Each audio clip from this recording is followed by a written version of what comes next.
और यूरोप के छोटे से देश जॉर्जिया में पहाड़ियों के बीच हवा में लटकता एक रेस्ट्रो बनाया गया है। जॉर्जिया के साल्का शहर में बना ये रेस्ट्रो जमीन से करीब 900 फीट की ऊंचाई पर है, जिसके दोनों छोर लोहे के मजबूत केबल के सहारे दोनों तरफ के पहाड़ों से जुड़े हैं। इसे बनाने वाली कंपनी ने इस रेस्ट्रो का नाम क्राउन ज्यूल रखा है, क्योंकि दूर से देखने पर ये हीरे जैसा ही दिखता है। इस रेस्ट्रो तक पहुंचने के लिए पहाड़ियों के दोनों तरफ से कांच के पुल बनाए गए हैं, जिन पर चलते हुए घाटी के खूबसूरत नजारे देखे जा सकते हैं। इस रेस्ट्रो तक लोहे के केबल पर साइकिल चलाकर भी पहुंचा जा सकता है। साइकिल से रेस्ट्रो तक जाने के लिए सुरक्षा के भी पूरे इंतजाम किए गए हैं। साइकिल चलाने वाले व्यक्ति को सेफ्टी पुली की मदद से ऊपर की केबल से जोड़ा जाता है और फिर उसे साइकिल पर बिठाकर रेस्ट्रो की ओर रवाना किया जाता है। ये रेस्ट्रो कुछ महीने पहले ही खुला है और तब यहाँ जमकर आतिशबाजी की गई थी। रेस्ट्रो में एक समय में तय लोगों को ही एंट्री दी जाती है ताकि इस पर ज्यादा बोझ न पड़े, और यही वजह है कि इस खूबसूरत रेस्ट्रो में कुदरत के बीच बैठकर लजीज पकवानों का आनंद लेने के लिए पहले से बुकिंग करवानी पड़ती है।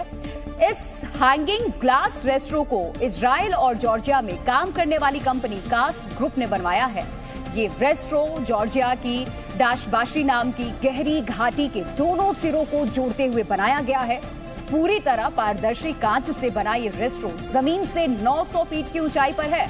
रेस्ट्रो तक पहुंचने के लिए बनाए गए कांच के पुल की लंबाई 787 फीट है। इस रेस्ट्रो का निर्माण 2019 में शुरू हुआ था और ये 3 साल में बनकर के तैयार हुआ है। इस शानदार हैंगिंग रेस्ट्रो को बनाने में 330 करोड़ रुपए की लागत भी आई है। और कांग्रेस की भारत जोड़ो यात्रा के 41 दिन पूरे हो गए।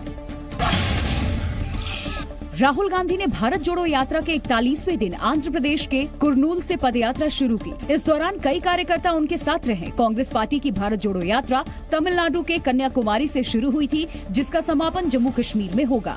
जबलपुर के होम साइंस कॉलेज में छात्राओं ने रिजल्ट टोटलिंग में गड़बड़ी का आरोप लगाते हुए कॉलेज में जमकर तोड़फोड़ की। मौके पर पहुंचे पुलिस के साथ NSUI के कार्यकर्ताओं और छात्रों ने हाथापाई की। महाराष्ट्र के ठाणे जिले के डोंबिवली इलाके में एक तेज रफ्तार टेम्पो ट्रैवलर ने स्कूली बच्ची को ले जा रहे ऑटो रिक्शा को टक्कर मार दी। इस घटना का CCTV वीडियो सामने आने के बाद पुलिस ने आरोपी ड्राइवर को गिरफ्तार कर लिया है।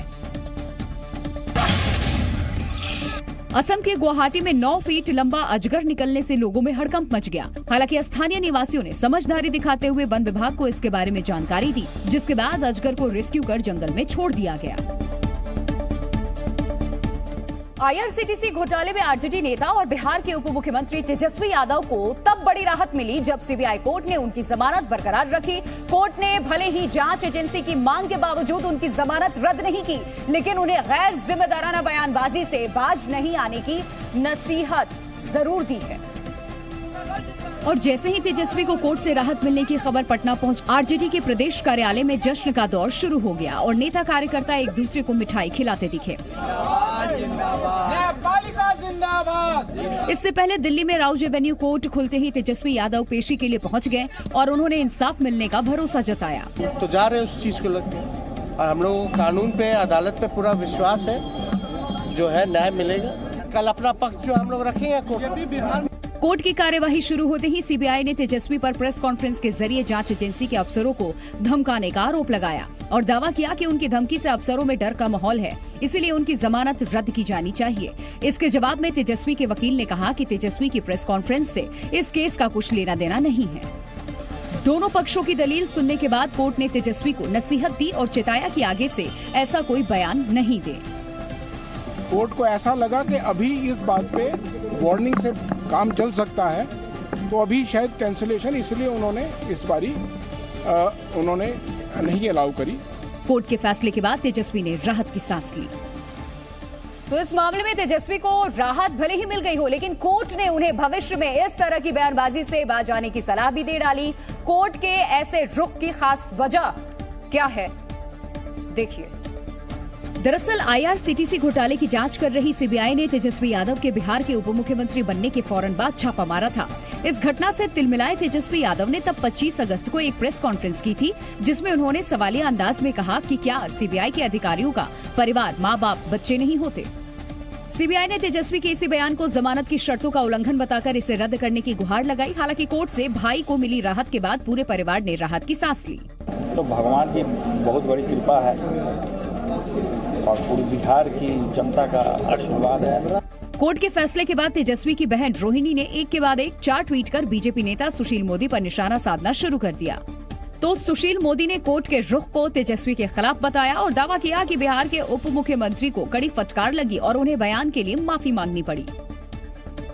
तो इस पूरे मामले में भले ही सियासी आरोप प्रत्यारोप शुरू हो गया है, लेकिन IRCTC घोटाले में लालू यादव और उनका परिवार बुरी तरह फंस गया है।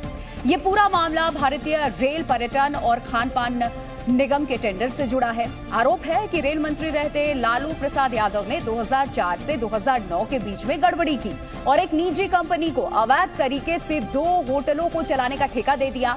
ये ठेके रांची और भुवनेश्वर में 2 होटलों को चलाने के लिए दिए गए, जिसके बदले में उन्हें पटना के सगुना मोड़ पर कंपनी ने 3 एकड़ जमीन दी है। और इस पूरे मामले में लालू, राबड़ी और तेजस्वी के खिलाफ FIR दर्ज है, जिसमें इन तीनों को 2 साल पहले जमानत मिली थी। IRCTC घोटाले में आरोप पत्र दाखिल हो चुका है, जिसमें ठगी, आपराधिक साजिश और भ्रष्टाचार की धाराएं लगाई गई हैं। ईरान से शुरू हुआ हिजाब विरोध आंदोलन दुनिया के कई देशों में पहुंच गया है। दुनिया भर की महिलाएं ईरान की महिलाओं के समर्थन में अपने बाल कटवाकर हिजाब का विरोध कर रही हैं,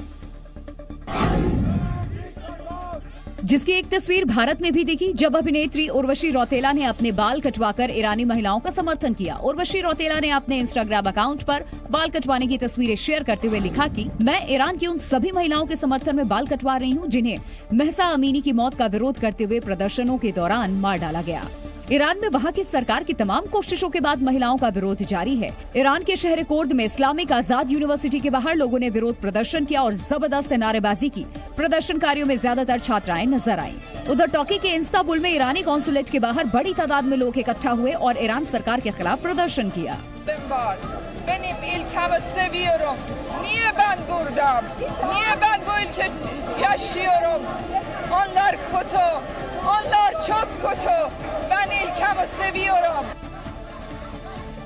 महसा अमीनी की मौत को 1 महीना बीत चुका है और तब से लगातार ईरान और दुनिया के कई देशों में लोग प्रदर्शन कर रहे हैं। एक तरफ पाकिस्तान की आर्थिक हालत खस्ता है तो दूसरी तरफ पाकिस्तान की सियासी जंग रोज नई करवट ले रही है। लेकिन इसी बीच पाकिस्तान के पूर्व वित्त मंत्री मिफ्ताह इस्माइल ने भारत की तारीफों के पुल बांधे और अपने देश की मौजूदा स्थिति से पर्दा उठाने का इन्होंने काम किया। शहबाज शरीफ सरकार में वित्त मंत्री रहे मिफ्ताह इस्माइल ने कहा कि पाकिस्तान के हुक्मरान IT के क्षेत्र में भारत का मुकाबला करने की बात तो करते हैं, लेकिन इस बाबत कोई काम नहीं करते। क्यों ये नहीं सोचता कि यार 1950 की दहाई के अंदर पंडित नेहरू जो थे वो IITs खोल रहे थे, इंडियन इंस्टीट्यूट ऑफ टेक्नोलॉजीज खोल रहे थे। उसकी वजह से आज 40 साल, 50 साल बाद, 60 साल बाद एक्सपोर्ट हो रहा है इनका IT का। यही नहीं, मिफ्ताह इस्माइल ने पाकिस्तान में अल्पसंख्यकों के साथ हो रहे भेदभाव की भी पोल खोलकर रख दी। ज्यादातर क्रिश्चियन जो पढ़े लिखे थे वो पाकिस्तान से चले गए, आपके दूसरी अकलियतें चले गई पाकिस्तान से। आपने किस किस्म का माशरा पैदा किया है। हबीब यूनिवर्सिटी के कार्यक्रम में शिरकत करने गए मिफ्ताह इस्माइल ने पाकिस्तान के आतंकी कनेक्शन के बारे में भी सच बयां किया। हमारे पास अगर एक जो टेररिज्म का प्रॉब्लम है जनरल जिया के जमाने से है, आज तक है, अल्लाह की मेहरबानी से सोल्यूशन नहीं निकला। मिफ्ताह इस्माइल कई मुद्दों पर बेबाक तरीके से बोले, लेकिन इसका आतंक परस्त पाकिस्तान की हुकूमत पर शायद ही कोई असर हो। रक्षा मंत्री राजनाथ सिंह ने PM मोदी को सांस्कृतिक पुनर्जागरण का प्रतीक और समाज सुधारक बताया। उन्होंने PM मोदी को महात्मा गांधी के बाद इकलौता ऐसा नेता बताया जो देश की नब्ज समझता है और देश के लोगों से सीधा संवाद करता है। राजनाथ सिंह ने ये बयान Modi at 20 dreams meet delivery किताब के गुजराती संस्करण का विमोचन करते वक्त गांधीनगर में दिया। इस देश की नब्ज को पहचानने वाला और जनता से सीधा संवाद करने वाला महात्मा गांधी के बाद यदि कोई दूसरा नेता है तो उसका नाम है श्री नरेंद्र भाई मोदी। इस मौके पर राजनाथ ने PM मोदी को सांस्कृतिक पुनर्जागरण का प्रतीक और समाज सुधारक तक बता दिया। अब वह केवल प्रधानमंत्री ही नहीं है, बल्कि या जननेता ही नहीं, मैं कह सकता हूं देश के सांस्कृतिक पुनर्जागरण के प्रतीक है। रक्षा मंत्री ने PM मोदी को साहसिक फैसले लेने वाला नेता भी बताया। उन्होंने कहा कि प्रधानमंत्री केवल वर्तमान को ही नहीं बदल रहे, बल्कि देश के भविष्य को भी आकार दे रहे हैं।